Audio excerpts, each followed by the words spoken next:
all diverse perspective. My name is Earl Balon. I am an actor improviser based in Los Angeles, California, and my favorite book growing up was The Neverending Story by Michael Ende. I had this question already. Did we? Yeah. Sorry. It's okay. We can do it again because I like it. Yeah. Yeah. That means you have to go next, Caitlin. Me? Yeah. Shit.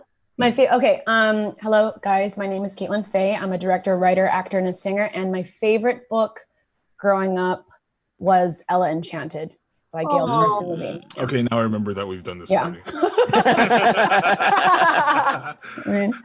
Hi, guys. I'm Jen Zhang. I am an actor, writer, doer of art stuff. And my favorite book growing up was A Swiftly Tilting Planet, which is in the same nice. The trio for A Wrinkle in Time.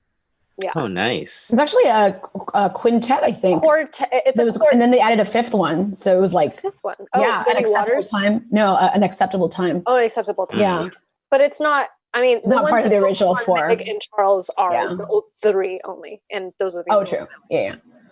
Hey guys, I'm Walter. I'm a camera guy, editor, adventurer, and veteran. And my favorite book growing up was Jurassic Park. Oh, Michael Crichton one? Yeah. Nice. So welcome everybody to the cast. We are going to be talking about a few things here. Like I said, I just want to shout out everybody in the chat right now.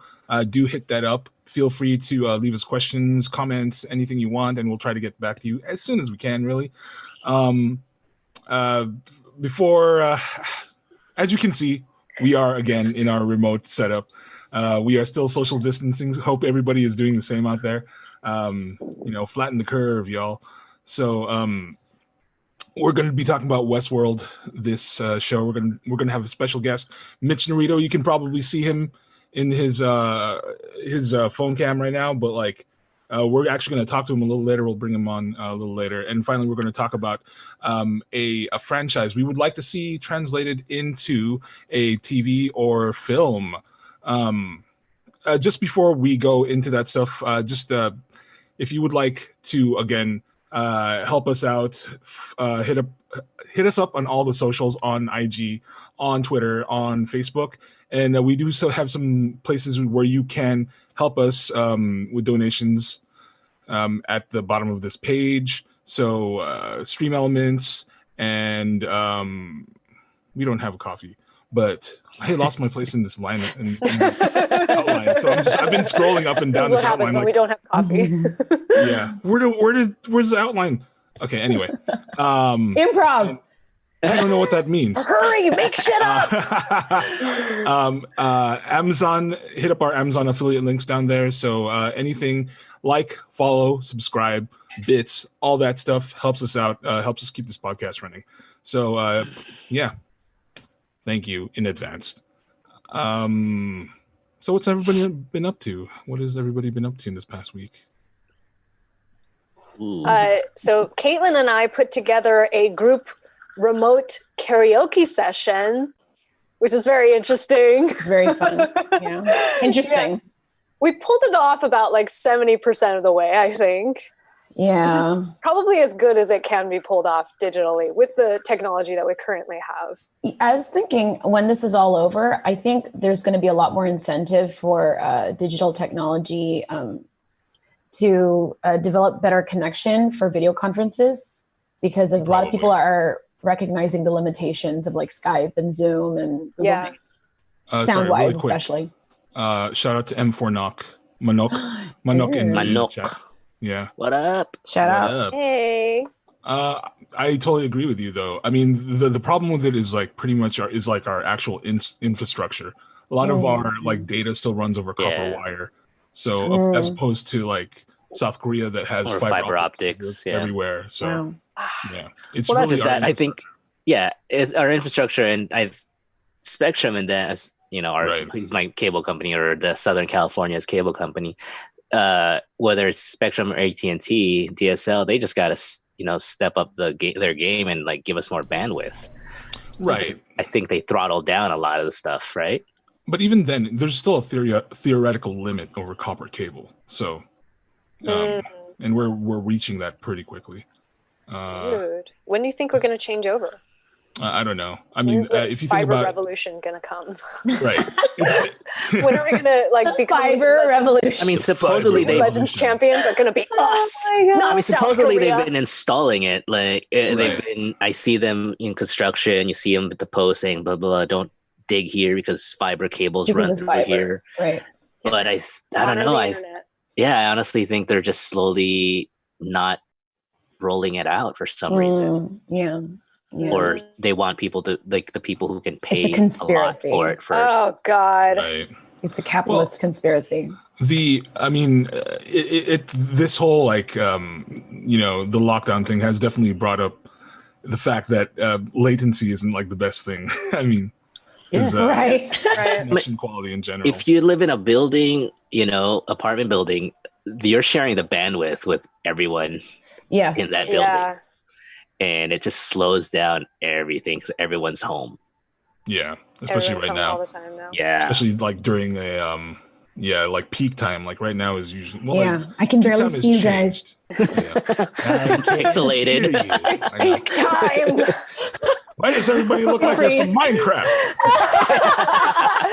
I've used the same server for Minecraft for over 10 years. Hey, you know, Cage. We didn't need any fiber back in our day. I used to have ISDN 128 Mbps. No, it's true. Do you guys look at your photos from like even 5-6 years ago and you realize like, wow. Oh, yeah. This like was like really pixelated. Yeah. And at the time you thought it was cutting edge. Yeah, so we're really improving. Yeah, man. I was cleaning my my SD card, like all the phones in my the photos in my phone, and I was looking at the old albums. I'm like, man, that was like just that photo looks like crap. Like shit, yeah. But you thought it was perfectly fine when you took it. I was like, back then I was like, this is pretty good. Pretty good. No, this is amazing. I don't have to use film. Yeah. I'll have to stop using my DSLR. I may or may not have logged into my old MySpace just to like poke around. My God. Everything is deactivated, but my profile picture is like some kind of like blob. I can kind of make out like where I am. Oh my God. And it was clear. Yeah. So, Walter, what have you been up to, if anything? Aside from work, I've been teleworking. I've been fortunate that they still need me. I'm not essential, but they still have me. But I've been... Oh, you're lucky. Yeah, fortunate. I'm thankful for that. But I've been working on my patio garden, trying to because I'm growing plants since I can't have pets. So what kind of plants? A bunch of just ferns, and I had tulips and they bloomed already. So nice. I was trying to figure out what to do with them, and then I had to read up more about it, and so I had to cut the stems because they already bloomed and a bunch of aphids were growing out of it. Wow.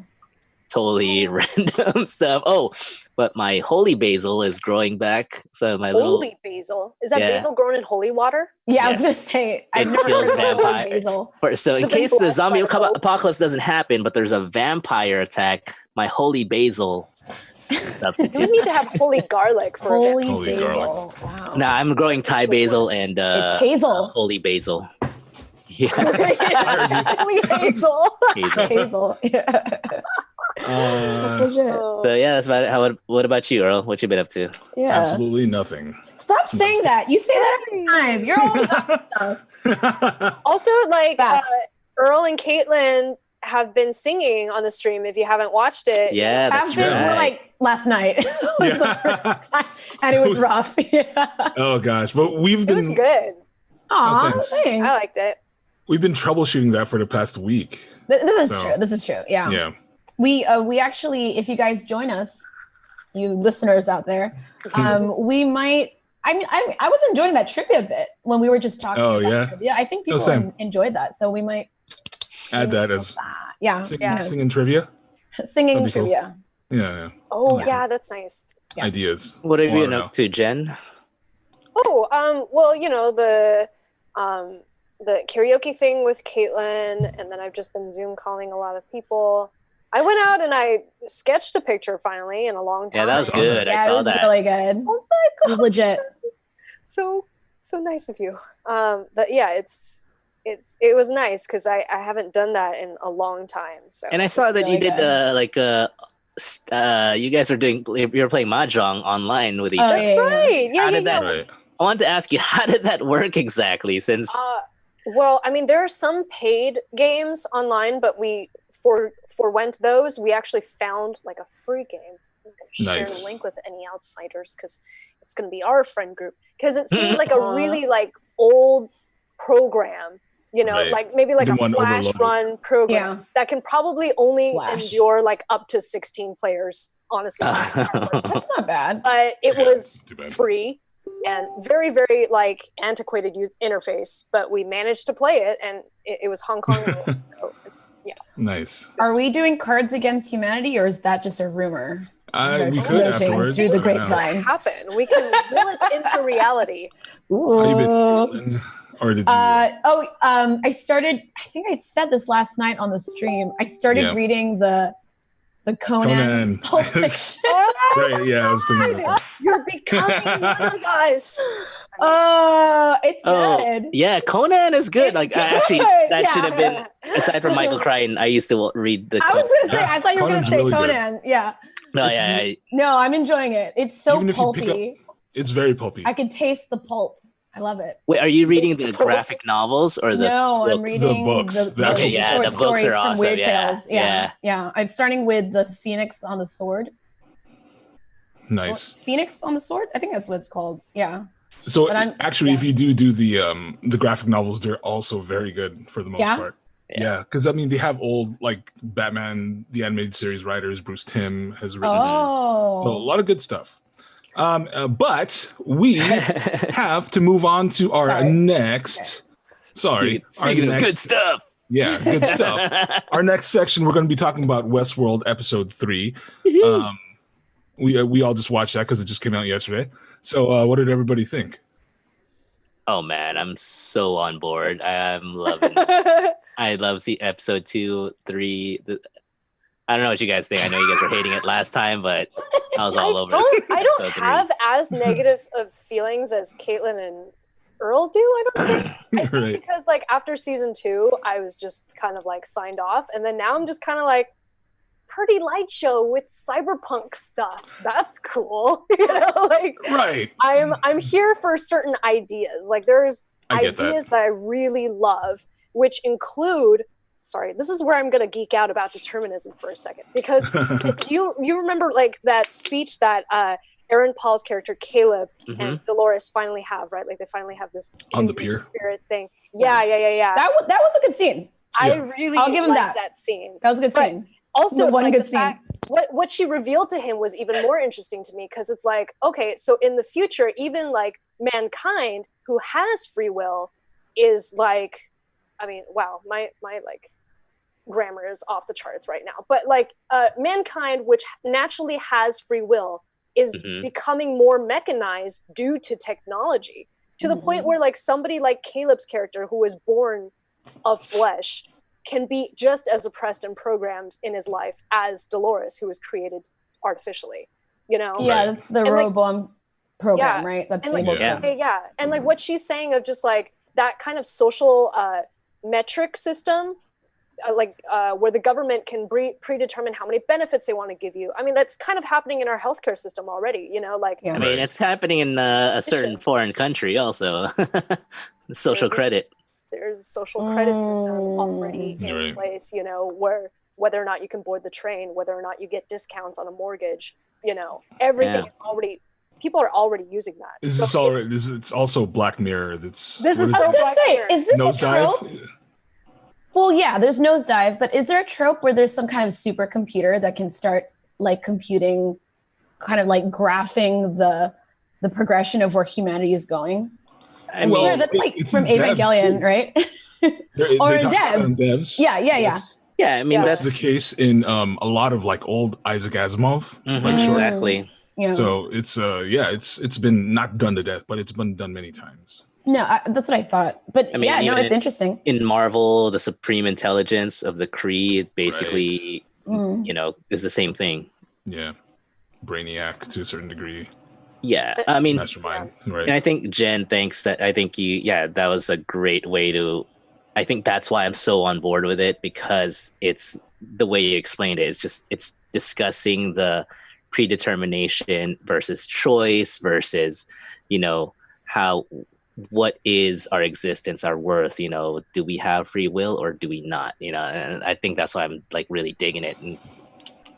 And I think it's Westworld trying to be Westworld, which I mean, I will trying to be itself. It's trying to be itself. It's like a simulacrum of Westworld trying to get back to what Westworld was. What it was. Oh my god. Well, so I said something on. I don't know about that, but okay. While we were prepping before this.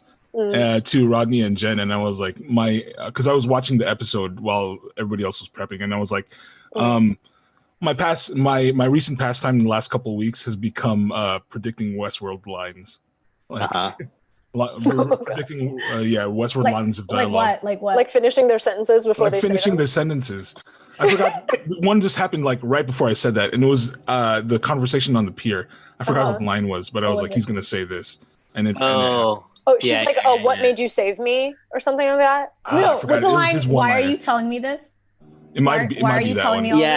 That was predictable. I was like, so cliche. He's like, but that happens. That's been happening a lot. Yeah. I did it like at least 2 or 3 times this episode, and I'm just like, come on. Well, I saw the last couple episodes. Episode 2 was written by like regular staff writers, right? And it's not. Sorry, that's such a shame. Because I wanted to know. I'm like, is this Jonathan Nolan and Lisa Joy, or is this some fucking 22-year-old who went to UC whatever and was like, I'm gonna write Westworld? You know what I mean? And I was like, I don't know. UC to whatever. I went to Princeton. I went to UC. Okay, it's fine. So did I. Yeah, we all did. Most of us did. Right? Yeah. Walter went to a state school. I went to state. Yeah. No, I'm just talking about the writers. You're like, I went to Syracuse to become a TV. Syracuse with a master's in psychology, so I could be a staff writer. Here's my thing. Yeah. Okay. It's still like a symptom of earlier episodes, or just like a result of earlier episodes. Dolores is still like unlikable. She's still like this one-dimensional character. Yeah. Used to be so dope. Yeah. And the entirety of my, well, not the entirety, the majority of my interest recently has become Adrian Paul's character, Caleb. Aaron, you said Adrian. Aaron Paul. Aaron Paul is trying to work with what's given him. I'll give him. I know. Like he's doing his best. He's like, I'm gonna make this work with very kind of basic lines. Yeah, exactly. He's trying. Get out of them. He's trying. If I was to go ahead, sorry, Earl. He's chewing on these lines, and I'm like, dude, just do it, man. Just do it. Yeah, you do your thing, Aaron Paul. If I was to nitpick on one thing, I will. Right. I will go nitpick on Aaron Paul's character. And I agree, his acting is great, but the character itself. The character itself is like the trope of this.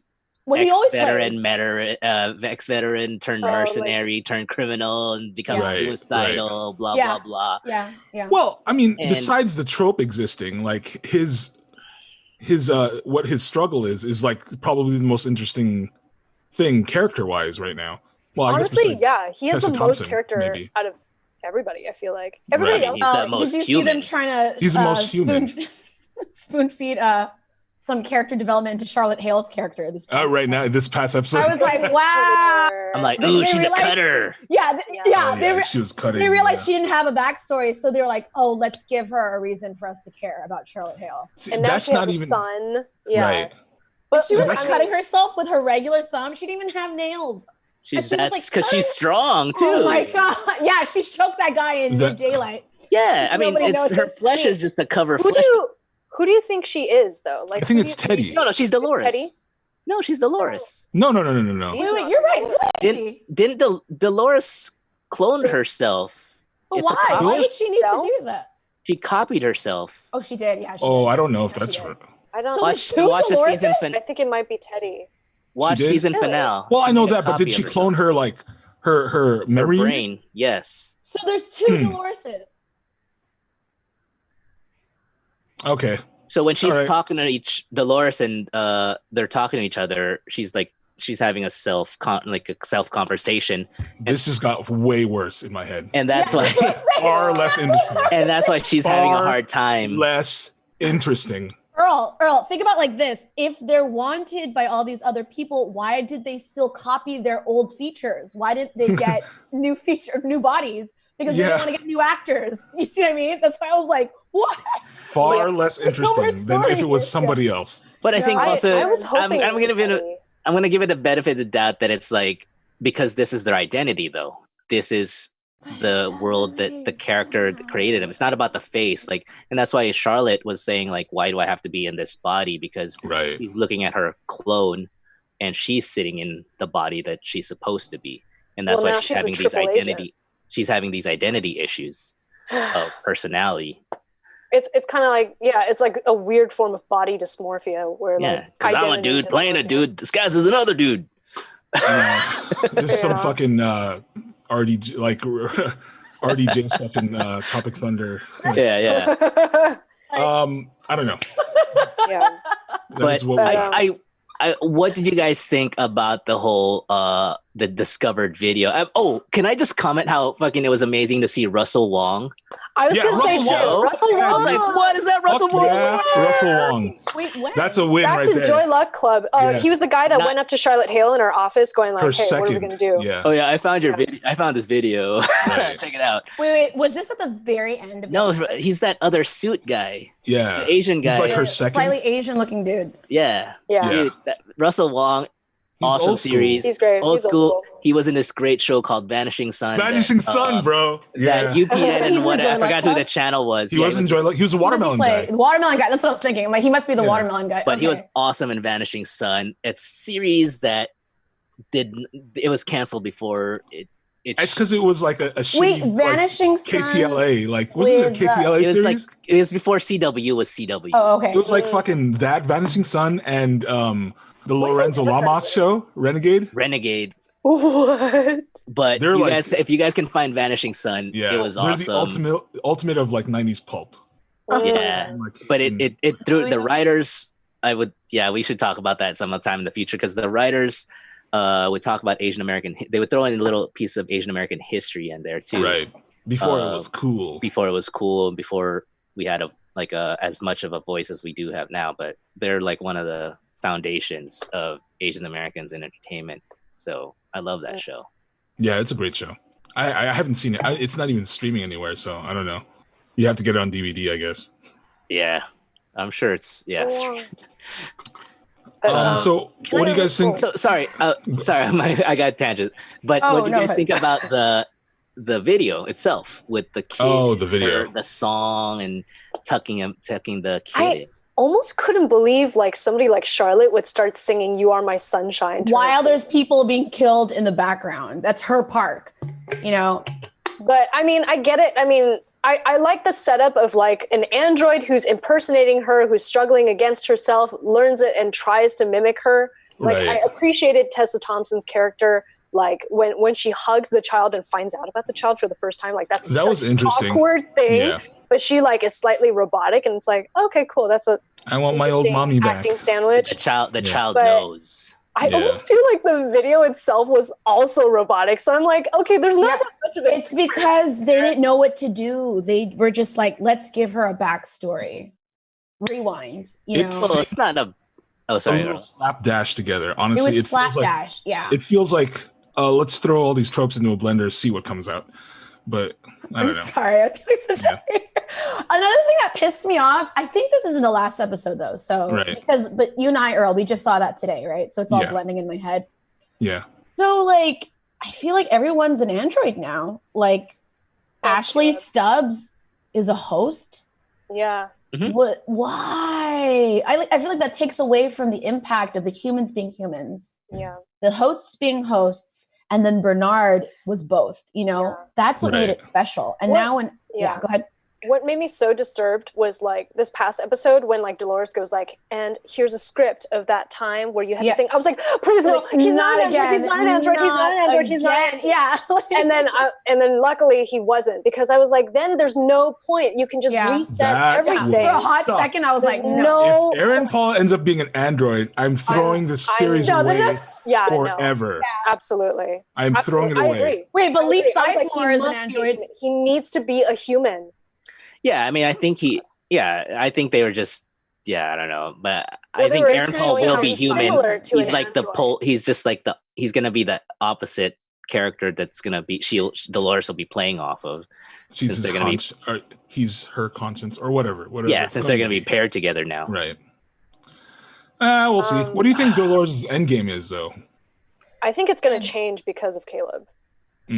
Better. Otherwise, this is another Daenerys character arc. This is another Daenerys character. She's a total Daenerys, except like even worse, because I feel like Daenerys at least seemed a little more human. She's just like a robotic icy killing machine, and I just don't care for her anymore. When I used to sing her praises, like Rachel Wood was the best. I don't know what I felt like all during season 2. I was just like, this is a hollow shell of a character. Yeah. But, I think that's go ahead, sorry. I was just going to say, like, I guess for the first time this past episode, when she looks over at Aaron Paul and went like, you made a choice, why did you? But she already knows the answer. And there's like a glimmer of compassion in her eyes. And I was just like, give me more. Like, don't shrink away from us. You know, like I just wanted her to have so much more depth. And I think the difference is that, because it sounds like you guys were team Dolores. I was always team Maeve anyways.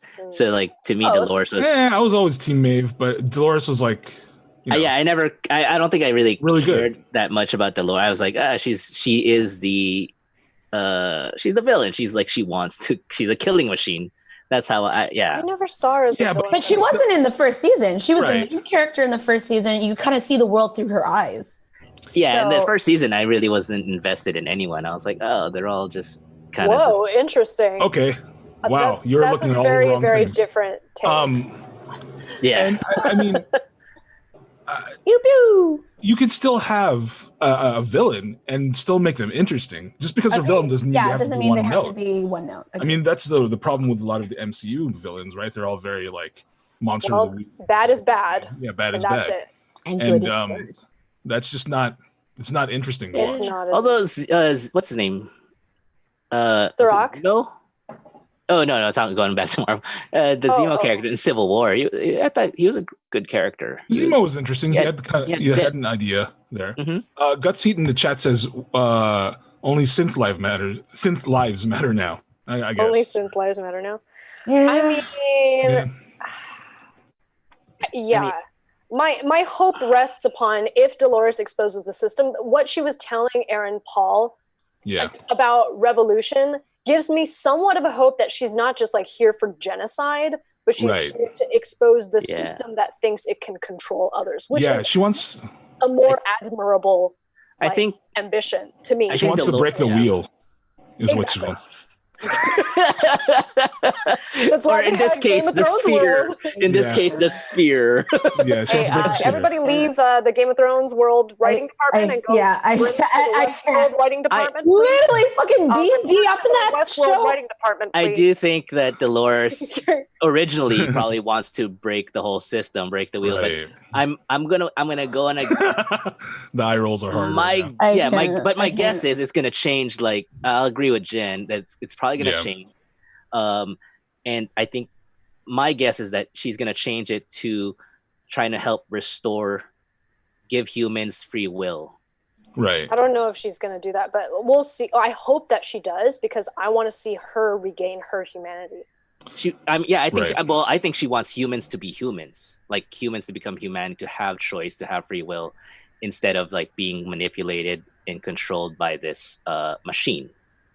I don't know if humans are her priority right now, but I think they could become part of. I think I agree. I think it'll change. Yeah, that's a long-term goal there, or a long-term possibility.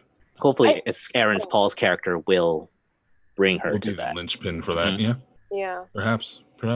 I read something interesting, which I mean I should have known before, but I don't know why it didn't occur to me then. Which is like maybe the reason why these androids were able to gain consciousness, like that final step of consciousness was not because they were actually copying modes of consciousness from human beings, but because they kept being reset and re-traumatized that they have these like deja vu memories. And when they became aware of the deja vu quality of them is when they became aware to the nature of their reality. So it was in the broken mechanism with which they were reset, that like, you know, the reverb and the echo from being reset so many times was what caused them to be like fully conscious. I think so too. I think, you know, Westworld at its best, when it was at its best, even now still, is an extremely philosophical show. And the reveries and the constant cycle of death. That's what they're called, reveries. Rebirth. Yeah, you didn't get that one. Yeah, I know. The trivia game. When I first saw the first season, I was like, oh, it's a metaphor for reincarnation. It could be, yeah. Yeah. I mean, I thought that was totally what they're going for. I don't think everyone agrees with that, but that's how I took it. I was like, oh, it's a metaphor for reincarnation. And of course, it's very esoteric, but it's this idea that, like, theoretically, if human being, like, since all matter gets recycled, it doesn't get destroyed, right? Like, if your soul continues in one form to the next again and again and again and again in its own way, accumulates knowledge, that is the key or whatever to unlocking true self-awareness or true consciousness. So you're supposed to move ever upwards, as in like path. Yeah, because of the constant lives that you had to live again and again and again and again. Same. You know, that's very true for androids, because humans don't actually get that reincarnation. So while we're living the same, that's what I'm saying. I think it's a metaphor. Androids actually have learned more from their lifetimes. And I think that's what they're trying to show in the series, that the hosts are actually, they're pure, more intelligent beings because of how they have to suffer. In the ways that humans do not. Oh my God. Have you guys watched Martyrs? It's a French horror film. Don't watch it. It's very brutal. Okay. But I mean, essentially it talks about the same thing. Oh yeah? Yeah.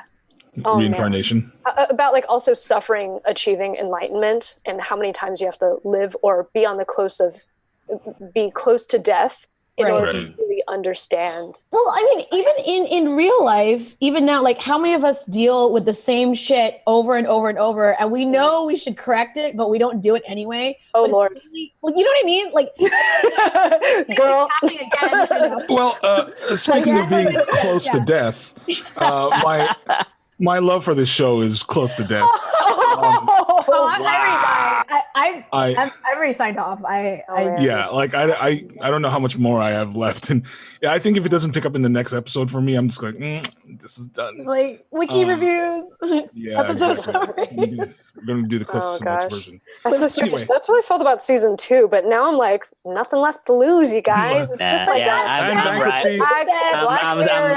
staying to the end. Yeah, I want to. So right now, before we move on to our special guest, Mitch Narito. Woo! Yay! I'm gonna bring on our producer, Rodney Cahuto. What's up, Rodney?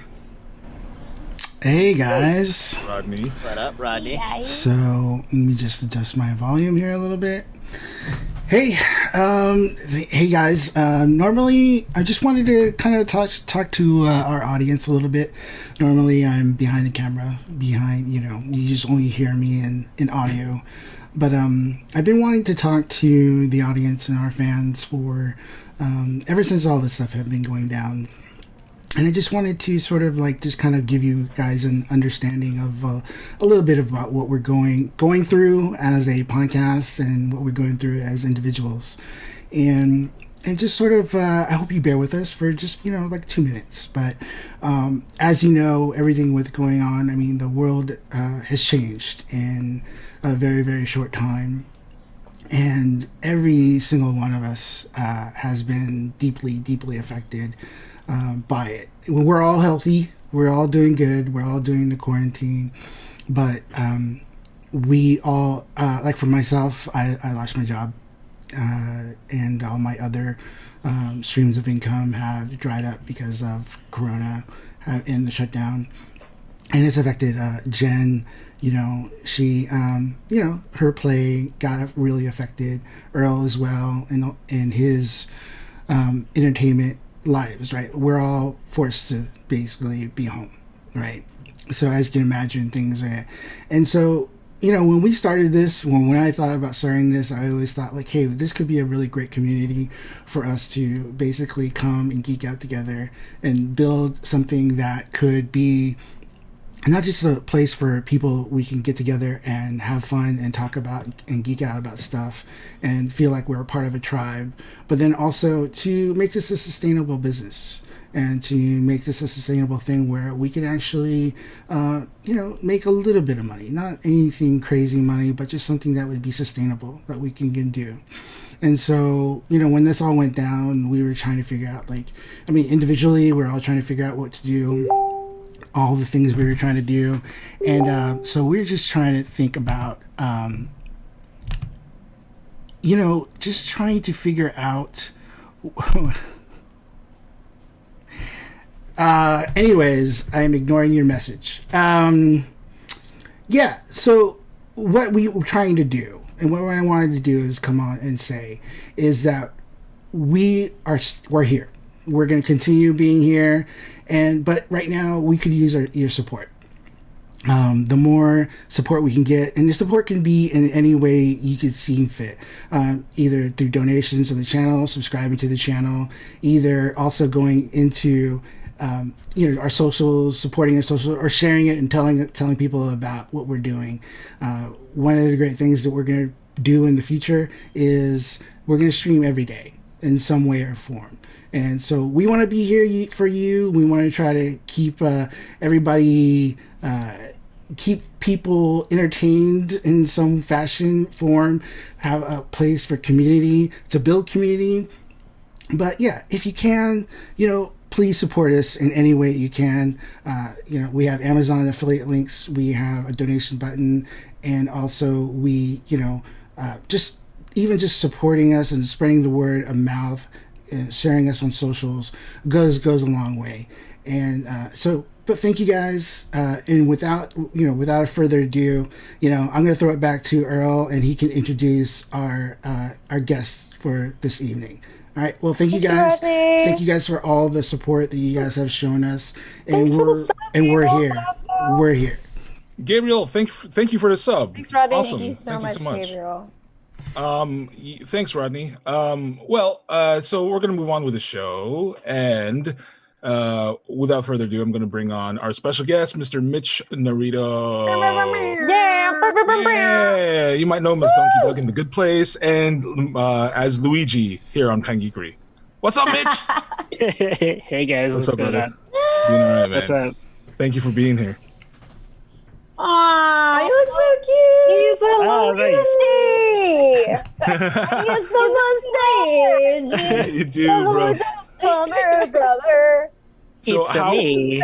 It's a you. It's a you. So how is the lockdown? You know, how's it been for you, man? It's been like I think what Rodney was talking about just previously. Like a lot of people are feeling that it's rough for a lot of people. Like luckily, I've got my wife here with me. She's helping keep me sane. You know, I got pets too. I got 2 cats, so they keep me busy. But yeah, man, like it's starting to get real for a lot of people. So for anyone listening, you know, like and subscribe to their Pangeekery. Yeah. Yeah, man. Do we want to quickly summarize what Mitch is about? Yeah, who are you, Mitch? Who are you, Mitch? I'm an LA native, born and raised out here, and yep, bam, bam, bam. Bam, bam, bam. And you know, I'm an actor, and that comes with all the stuff that most people think of when it comes to acting. You know, Oh God. Most notably, I suppose, you play Donkey Doug in The Good Place. You played the dad of Manny Jacinto's character. Yeah. So how's that working with Manny Jacinto? Oh man, like all those guys are great. Him and Eugene Cordero, 3 Filipinos on screen at once. It's yeah. When I saw Eugene pop out, unprecedented. dude, that was hilarious. Dude, Eugene's funny, man. Like everybody on that show is super talented. Like it was a little overwhelming at times, like trying to keep emotions in check and whatnot. Right. But it was a great experience, and I'm glad I did it. Yeah. I mean, thanks for the follow, coronavirus. I know. Wait, what? And then I was just looking. Thanks for the follow, coronavirus. Get out. Also, hi, Wanda. No, don't get out. Keep following us. The stream's now been infected by coronavirus. Nice. Hey, Mitch, how difficult was it to just keep a straight face when you guys were on set? Yeah, oh man, it's it was like a fun atmosphere, so I felt very safe. It wasn't it's hey, stop screwing around or anything like that. It was more have fun, it'll transfer over. So they're really cool like that. Awesome. That's cool, dude. Oh, go for it, Jen. Sorry, I was gonna say all 3 of you guys are the 3 Stooges. Like tonally, you're all on the same page. Was that? I mean, and that's the joke too. Is these 3 guys that they all live together, they all grew up together, and they're all just kind of dorky, but they're also criminals, but they're also kind of missing a screw. You know what I mean? Yeah. So, was Best that kind of something? people. Did you all gather around Manny Jacinto's character and went okay, so we're gonna expand off of that, or did you go okay, I'm gonna take my own approach to this, and then the director kind of shaped you into belonging to the same world? Well, initially when I read for the part, it was just a co-star. It was just a single line. Yeah, I went in, I did the one line, and they're oh, cool, that's good. And I didn't think anything of it. And then I got a call a couple of days later, and they're hey, we want you to try a couple things. And then they sent me a bunch more sides, and just based off of the writing, I was able to develop a character. I'm this is where I want to go with this, and right. Oh, that's cool. I got to play around with that because it's I was already a fan of the show, and I kind of knew what the tone was, right. And I wanted to see how I can incorporate my humor and my little spin on things into it, and it was fun. It was fun, just getting to experiment, and the writers and the director, they did hey, try this out, put this spin on it, so I was okay, cool, I can work with that. Okay, yeah, because as I was watching the episode or episodes you were in, I was wondering how much of it was improv and how much of it was scripted too, because you guys, especially Eugene himself, he's a guy from improv too. So yeah. It a lot of it was scripted. I for myself personally, I was just really nervous about not screwing it up. Yeah, so because they did give me other lines, it's called a candy bag, and stuff that you could throw out. Yeah, there were other jokes in there. Yeah. And I didn't play around with any of those because they were just we like what you're doing, just keep doing that. And I was okay, cool, perfect. But yeah, there was parts where they're hey, try this, like that one little exchange where it's we say, oh, dips forever, they had this they had this we did that for 5 minutes straight, and people were just trying to people were just trying to keep their crap together, it was fun. That's fantastic. Did they am I crazy, did they put little gray things in your eyebrows? Yeah, they aged me up. So I'm curious, how old are you supposed to be in the show? Because in real life, you look around the same age as Manny. Yeah, the character, the breakdown was supposed to be 40s, mid to late 40s. Mm-hmm. And then like they brought me to set, and then like they put us next to each other, and they're like, can you put some gray into him? You know, like, can we age him up a little bit? That's great, man. And like, no, I'm Asian. Kind of the joke. Yeah, the joke is that you're Asian. Yeah, you're Asian, and you're supposed to look young as shit. Well, it makes sense. You're probably a young dad too. Young dad. Yeah, young dad. Yeah. I mean, you had a kid at 20, and then you have a kid that's 20. You're only going to be 40. You're like 40. Yeah. And for like Asians, that's it's like true. You can't really tell. True. That's true. Oh, wow. That's funny, man. And I just want to ask, like, how was it getting to meet and work with Ted Danson? Oh, dude, like Ted Danson is like one of the sweetest men alive.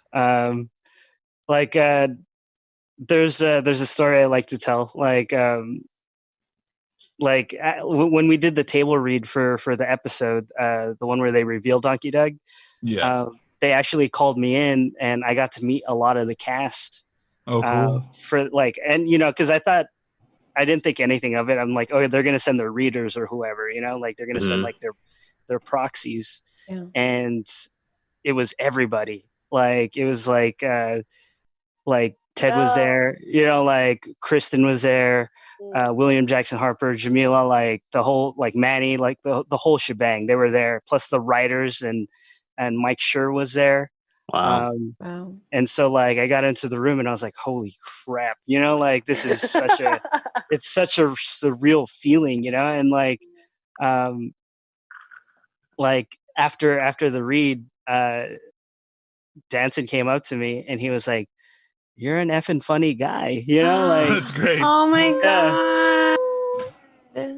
And I'm just like, oh dude, like you don't understand how big of a compliment that is, you know, like like it took cheers. It took all of me to be like I didn't want to like start crying in the writer's room, you know, like man, that's awesome. Wow. What a dream.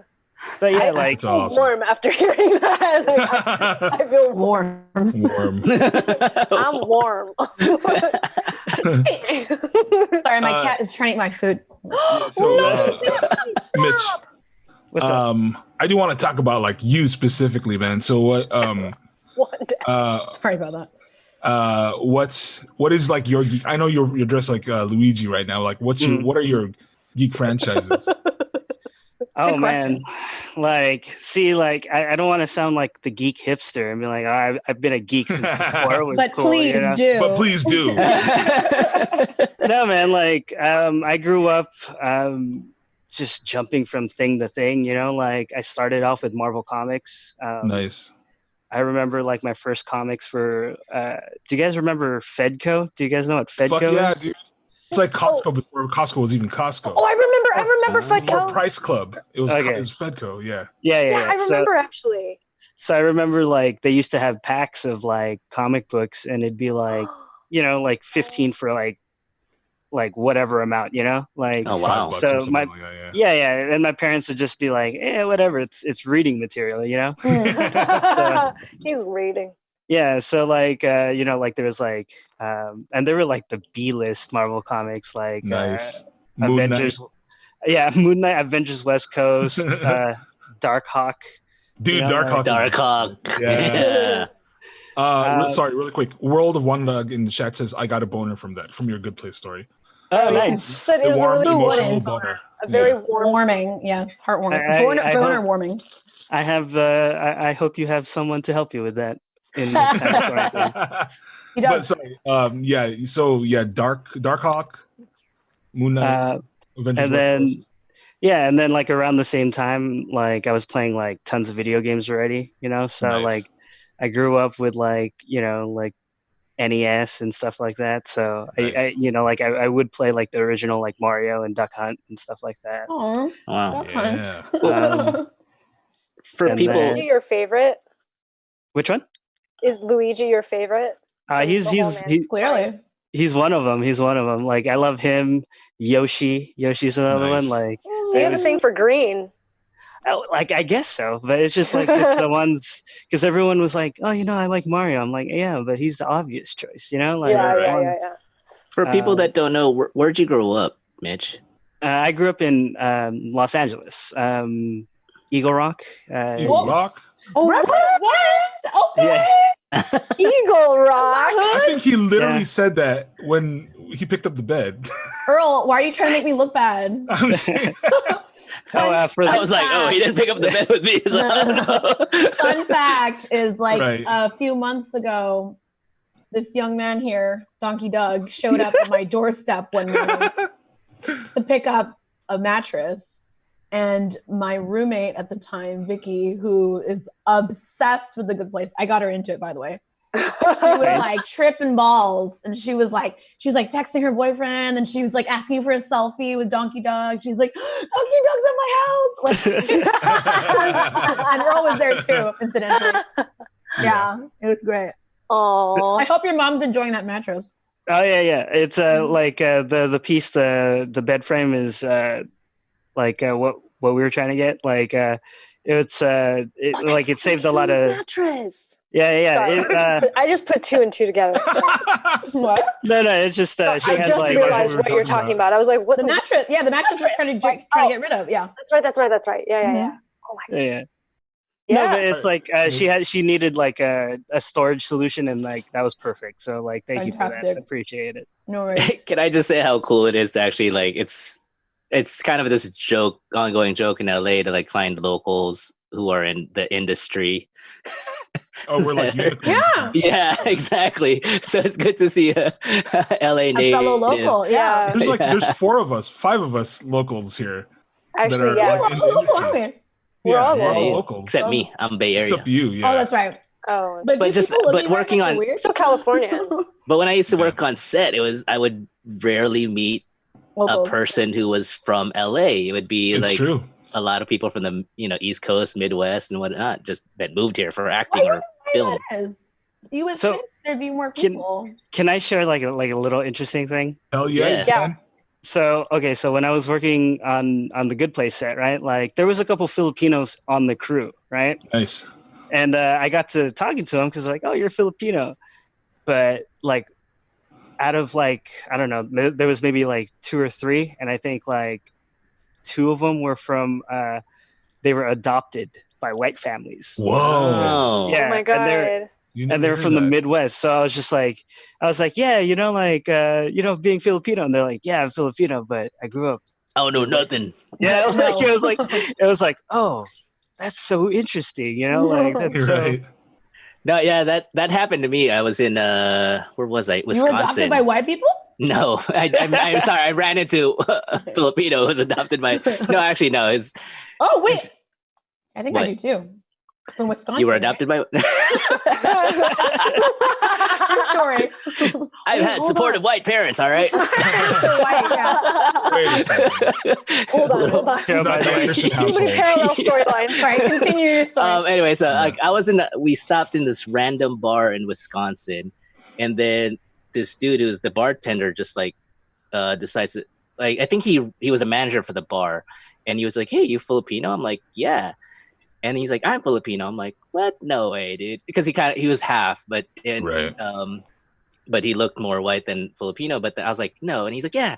He pulls up his shirt. He's got a big Filipino island tattoo Nipple. right here, like this whole You're like, side. whoa, is the whoa, whoa, Filipino whoa, whoa. island. He has a huge Yeah, I was like, nipple. wait. It's like- Huge Filipino nipple. yeah. I was like, all right, It's like that's one cool. side of his chest. That's street cred, man. Like, yeah, that's cred. Okay, I believe you. You're, like, Wait, was it the flag or it was the sun? no, right? it's the whole island. The Oh, island. It was a okay. map. Oh, oh, The- okay. I was gonna say someone else Wow. It's like yeah. just all on this side. I was like, all right, that's Oh man. that's That's commitment, legit. man. That's Yeah. pretty, okay. What's up in chat to Morvain? What's up, Mason Lieberman? Morvain was Yeah. good. Hello. The Isle of Morvain. Morvain. That's an Elder Infernal Scrolls. and Wandag and Yeah, Mitch, one what's bag, the that's- question? So, like, what kind of projects were you working on, or are working on? Hopefully, once this pause ends. It's over. Yeah. There's a couple projects that it's still stuff hasn't been finalized, so I can't really speak about it too much. But I was supposed to be doing an episode of television. Nice. So that When was this is over. yeah, like Okay. eventually when they pick up, Eventually, like, yeah. Right. when they catch up. Hopefully they haven't changed their Oh mind. man. Nice, nice, Damn, nice. man. I hope it's all. Can I going back to The Good Place though, like I was because your episode, was it 3 or 4, the Ballad of Donkey Doug. Oh, I'm not sure. Episode 5. I think it's 5. Yeah, Episode 5. Okay, whatever the episode before it. So the Manny Jacinto's character Jason, right, he makes a joke about eating bats. It's kind of funny. Like he was, there was a joke about eating bats in the episode before, and I just thought it was funny. It was like, I was like, oh wow, that's they're predicting the future. Thanks for the follow. Twitch dope. Twitch dope. Thank you. Dope. Thank you. Oh, thank Hi, you. Swalrock. So Oddball, what's up? Mike Schur is a psychic. Wait, know, so right? Mitch, are you doing stand-up? A little bird told me. Oh, that you're is that doing true? stand-up. We actually saw you.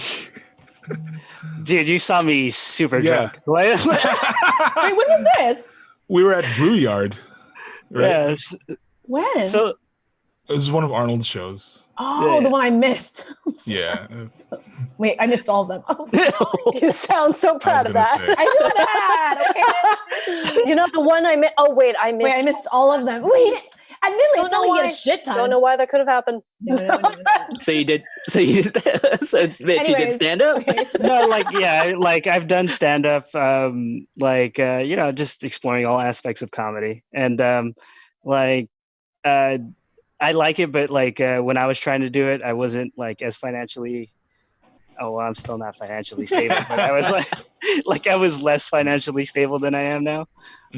So it was just a lifestyle thing, but I started recently, just messing around, going to certain places, and then just BSing. So, nice, dude. Yeah. Well, shout out to Miscellaneous Brown for. Definitely. What's up, Eric? Yeah. Can you do a bit for us right now? Tell us your jokes. No pressure. Tell a joke. You don't have to, bro. It's okay. It's all good. You want me to try? Yes, let's see. Okay. So I grew up in a time where my parents were really into camping. They had one of those conversion vans with a bed in the back. Mm-hmm. Nowadays it'd just be called rape vans, but Rape? Oh, like the panel van? I think it was still called that back then. Oh, God. no, but this was back in the 80s. This was before cell phones and all that. So my dad had a CB radio, and he would hit up his friends on it. My dad used to do the same thing. See, and they'd be like, California Sunshine, this is Red Robin. Red Robin. I remember using those in the 90s. Yeah.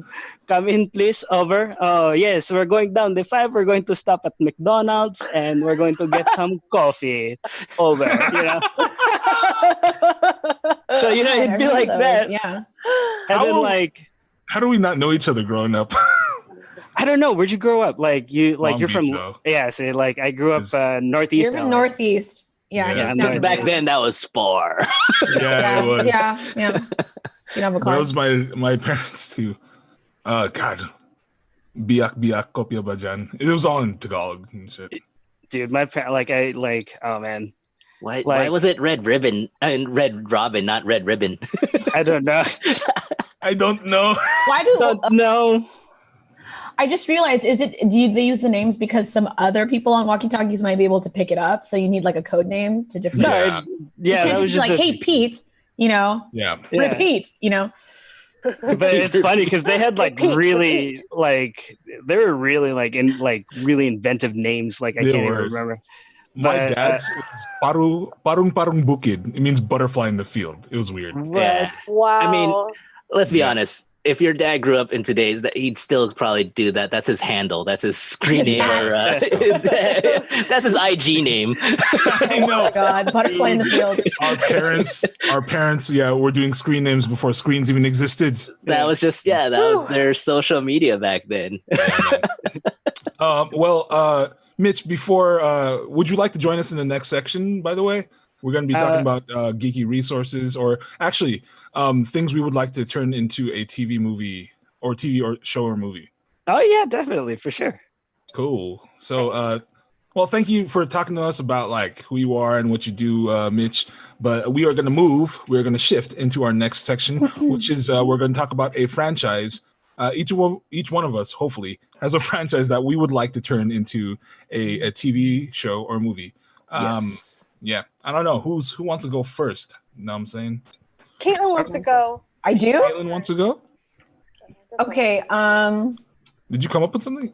For sure. I did actually. Yeah, I've always wanted the game One Night Ultimate Werewolf. As a into a TV show. As a TV show? This close to writing a pilot for it. Yeah. That's You exciting. should just write it. No, I honestly might because Leave I that think, from the air. No one steal that, Caitlin. Yeah, I know. You can't steal my idea. You cannot. You cannot. You cannot. Yeah, I just think it would be a fantastic television show. Like it could even be like a dark comedy. Yeah. Or a black comedy, and you've got so many different characters like the insomniac, the seer, the masons, the robber, the troublemaker, the wolves. Yeah, the seer. There's just so many, and there's so many different. It's kind of like that movie Clue, or Knives Out, right? Like Which just came or out. Knives Out. I still haven't seen that shit. I still haven't seen it. Oh, it's a good movie. I heard it's fantastic, but something like that. Game. But I think a show would be good, even just like a 1-season type thing. In terms of casting, it's not like there's an actual canon to this game, so it's hard to come up with actors. But there's like the witch, there's like the werewolf, there's the hunter. There's actual character. Exactly. I was thinking like, you guys seen The Witch? I haven't No. seen it. No. But you've seen Emma, right, Jen, with Anya Taylor-Joy. Yeah. She's got those like haunted eyes. I don't know. I feel like she's got like yeah, but she's got those like bewitched. She's got a bewitched look about her. I think she'd be good in a werewolf, a One Night Ultimate Werewolf themed show. Yeah, I agree. She was like very bewitching. Winona Ryder. I don't know. She was already in Stranger Things, but I just remember her from The Crucible, and I was like, yo, she's got the crazy eyes. Anybody with the crazy eyes. Oh. She's got like Lincoln in her eyes. Yeah. It's really. Or good. you know who else has the crazy eyes? I think his name is Andrew Scott.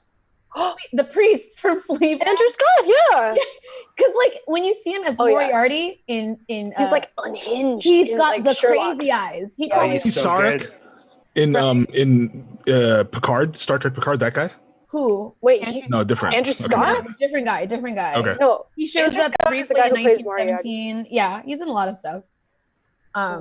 He's in an episode of Black Mirror. Oh, shit. Oh, he's in the latest season, which I haven't seen. Although I should probably put some POC people in there. Yeah, you should. I guess. Scott and them. Come on. Okay, all right. All right, who's got one? I have two. One is a more responsible, geeky choice, and the other one is just from my heart. And the first one is, I think there should be like a kind of like a Twilight Zone anthological. There you go. Like an anthology show. I was going to say anthropology. I'm like, that's not anthology show based on like the Ray Bradbury short stories, because he wrote like 100 books, right? Like each one, like All Summer in a Day. Wow. You know, each one of them could be an episode. And then the one from my heart is, I really want Dragon Age to be a TV show. But then they might butcher it, and then it would really hurt your heart. Well, I think they could have done that with Witcher, but it actually went really well. That's true. Like in and of itself, the game already exists in such a pure form that you can't really hurt me, after this. It can only be either like a nod that's mediocre, or it could be really great. And if it's bad, then we still have the game. Right. You know what I mean? That's true. So like if we start from Dragon Age Origins, I would definitely cast Morgan as like Ava Green. Wow. I was thinking of Ava Green. Right? You know what's scary about this though is that Witcher had a prior art, there was a movie, it was a book, right? Well, but they have graphic novels. Yeah. For Dragon Age. Mm-hmm. Oh, okay. Yeah. But what was your second one? Sorry. That was her second one. That was her second one. The first one is Ray Bradbury story. Ray Bradbury, right. Got it. Nice. Anyone else? Mine would be I would actually like to see a live action version of Gen 13. Wow, we talked about this before. What? Morgan Fairchild, or what's the name? Morgan Fairchild and Grunge. Who's that? Karen Gillan? X-Men? It's like it was Image's X-Men. Remember with Caitlin, what's her face? Fairchild, yeah. Caitlin Fairchild. Fairchild. It's I almost said Morgan Fairchild. It was a Jim Lee property from Wildstorm or Image Comics, and then DC bought them. I'm shocked they haven't. They will. No, there was a movie. Oh, but it was animated. It was animated, it was animated. But I've always wanted to see a live action version of it, and I mean, casting wise, that's it's a very diverse cast. It's a diverse cast, which I love, and I just because I want to see Percival Chang come to life. Grunge, aka Percival Chang. Like I want to see him come to life, and I'm having a hard time picturing who to cast for that. But just Fairchild and even Rainmaker, man, those they were hot in the comic book, so I'm imagining the casting would be really hot for them too. So do you have anybody in really mind? hot people? Really hot. Okay? I don't care. The ones I originally had, I think aged out. So they are teenagers. Would you cast the redheads? Who would you have? Rainmaker, yeah. Back then. Oh, back then. Oh man, I don't. What's her name? I don't know. They're trying to. Oh, Talisa Soto, I think would have been good for like Mortal Kombat. Like, I could see that. Yeah. She is Rainmaker. And then as for redhead, man, it could have been any of the. What's her name from Mad Men? Oh, you mean Christina Hendricks? Christina Hendricks, yes. Yeah. Oh, I could see that. Yeah. I mean, a little more. I mean, I could see her training up for the role, but body wise. Wait, her name is literally Redhead? No, her name is Fairchild. Like, oh, I was like, who's Redhead? She has the power to like blow her clothes off. That's literally one of the covers where she goes fire and then, like her clothes are just like, so she's basically Bayonetta, is what you're saying. Bayonetta. Why am I not surprised that it's the woman who can just blow her clothes off at will? Oh my god! Percival is she's shirtless almost every time. He just does not. I think that's just just by choice. He's just a surfer. He just goes shirt off. Me from fighting, so I just don't wear it. God. But yeah, I would really like to see a live action version of Gen 13. Yeah. Nice. Could I go? Yeah, absolutely. Oh gosh, yes. So I've got two. Nice. So one would be like he was like my favorite comic book person, like growing up. He was an Image guy too. Do you guys remember The Darkness? Yeah, dude. Michael Turner, right? Yeah. Oh god, so good. I totally forgot about The Darkness. So like art was amazing, yeah.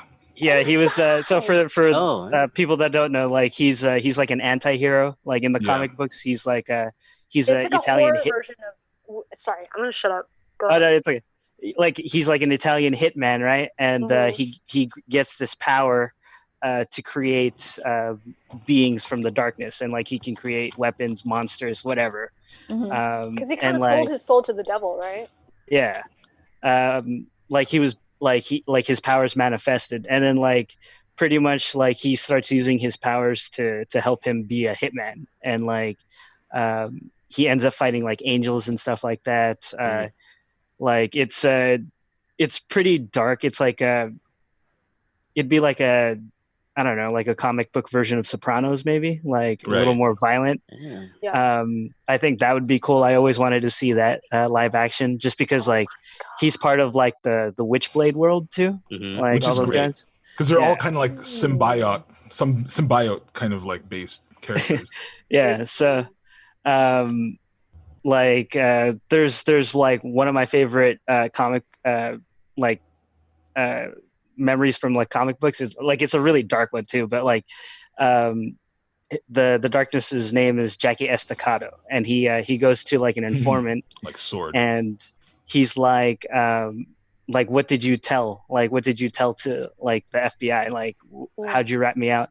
And he creates like a little like goblin and he puts it down the guy's pants, you know, like, Dang.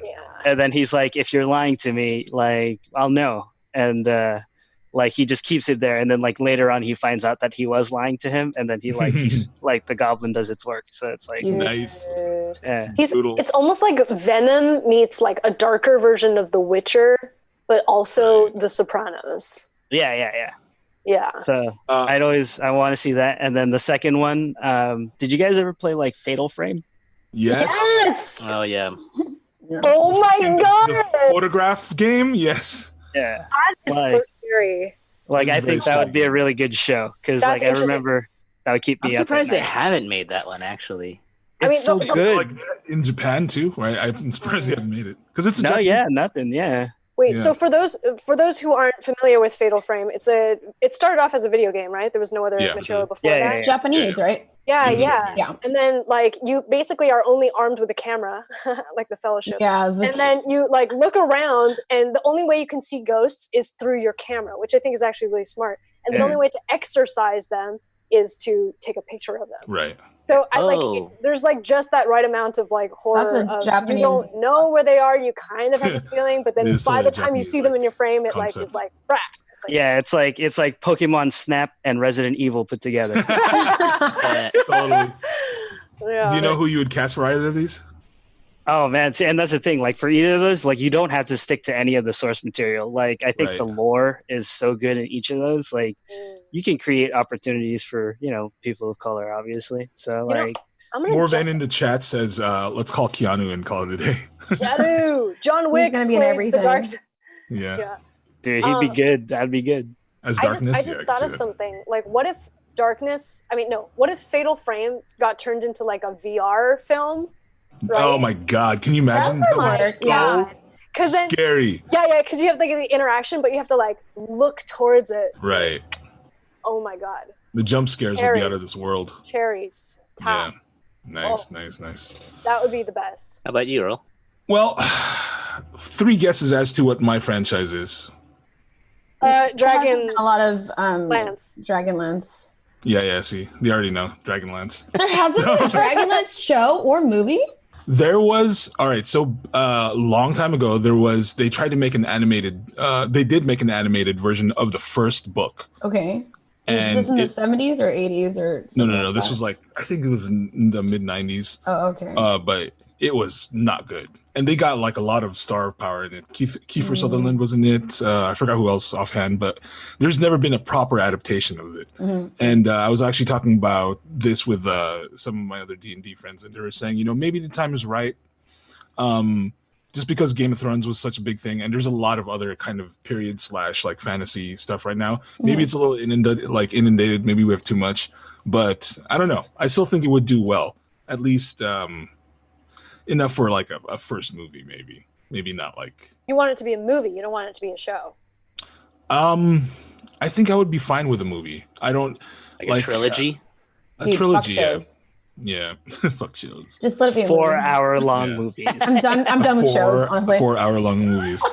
I don't got time for shows. There's like an initial trilogy called The Chronicles, and that's it's a self-contained story. There's many other books.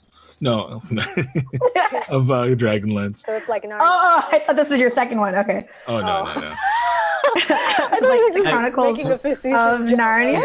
I was like, wait, what? Like, what was that? The Riddick? Yeah. Did you have a second one, Earl?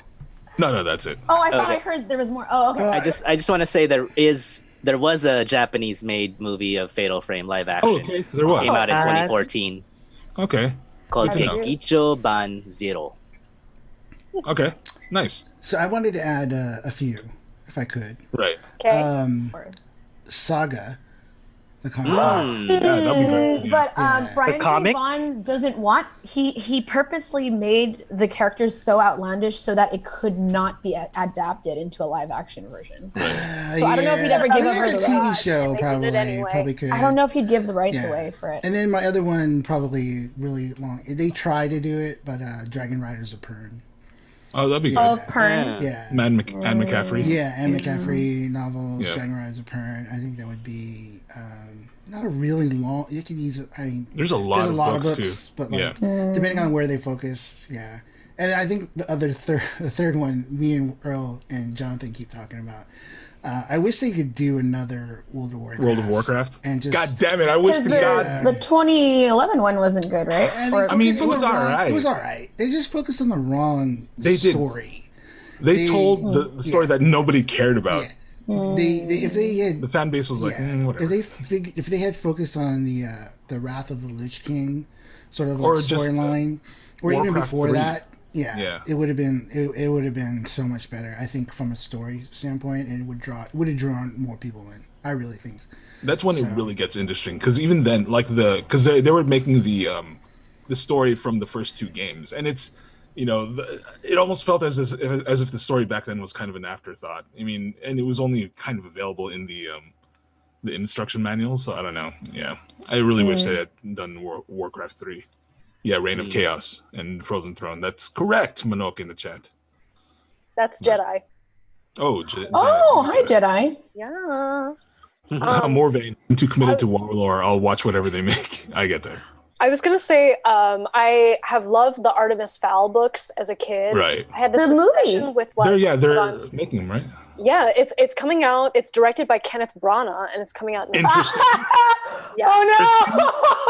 I don't know how I feel about Kenneth Branagh as a director. I'm a little concerned. Yeah, I'm a little concerned too. You know, like the first Thor? I feel like whoever made what is the Benedict Cumberbatch movie where the Imitation Game? I feel like whoever made the Imitation Game would make Artemis Fowl. I could see that. I feel like I don't that like how that was directed though. That felt like a Kenneth Branagh film. Really? Right. In my opinion, I felt like the direction in that film was like very Kenneth Branagh-esque, and I don't know how I feel about it. Really? But You didn't like the Imitation Game? I couldn't stand the direction. I liked the movie. I didn't like the direction behind it. But that's just my opinion. All right. Yeah. So that comes to our the end of this section. Our hopeful, wishful franchises. But we would like to leave you, the audience out there, the chat, with a few resources to help you get through the lockdown. So, first of all, one of the things that is free out there right now is G.I. Joe, the original 80s series, is free on YouTube.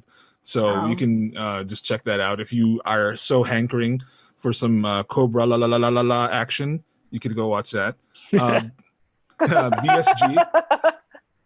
Wow. BSG, Battlestar Galactica, is free to stream on Sci-Fi. So check that out. That's a classic series. I mean, I know it's relatively recent, but definitely a must-watch.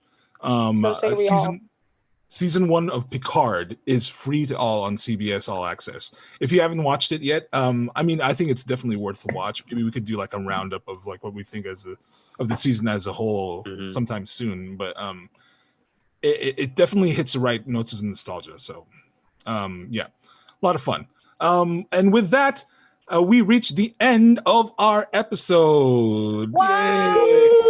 Thank you, everybody, for being here today. Thank you, Mitch Narito, for joining us at the virtual table. It's been a pleasure to talk to you, dude. Been waiting for this for a long time. Yeah. So thank you, guys. Thank you. It was fun. Yay! Thank you. Thanks for coming in. You're awesome. Where can they find you online?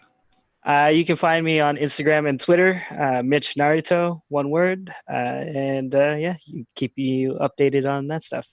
Awesome. Almost sounded like Mitch Naruto. Naruto. I was like, oh, shit. I admittedly thought your last name was spelled Naruto, and I was like, his last name is Naruto. And then it wasn't the case, and I was like, that's okay. It's close enough. It's still not as Naruto. Yeah. I think it'd be an Uchiha. Uchiha. Yeah. But thank you for following us. I mean, thank you for being here. Everybody in the chat, please do follow us on all our socials, IG, Twitter, Facebook. We're all at Pangeekery. This channel, twitch.tv/Pangeekery. Hit up our videos. We're going to do all that stuff on YouTube. Thank you to the cast. Thank you to the crew of Rodney and Jedi in the chat for watching. And we will see you, hopefully, next week. Hey, also, real quick. What's up? We are going to try to stream, depending on how it works tech-wise, we're gonna try to end the stream, but then start up and play Cards for Humanity. Oh, okay. Cards for or against humanity? Cards. I'll play Cards for Humanity too. With Mitch. Is that a real thing? Yeah. So we're gonna try to figure out the tech issues and stuff, but like maybe come back in like 15 minutes or keep a look for notification. If we get it working, we'll stream it. All right, guys. Yeah. All righty. Bye, everyone. Thanks, everybody. Thank Take you. care. Thank you. Don't forget to like and subscribe to these guys. Yeah. Listen to that man. Knows what he's talking about. I just tried to end the stream on my end.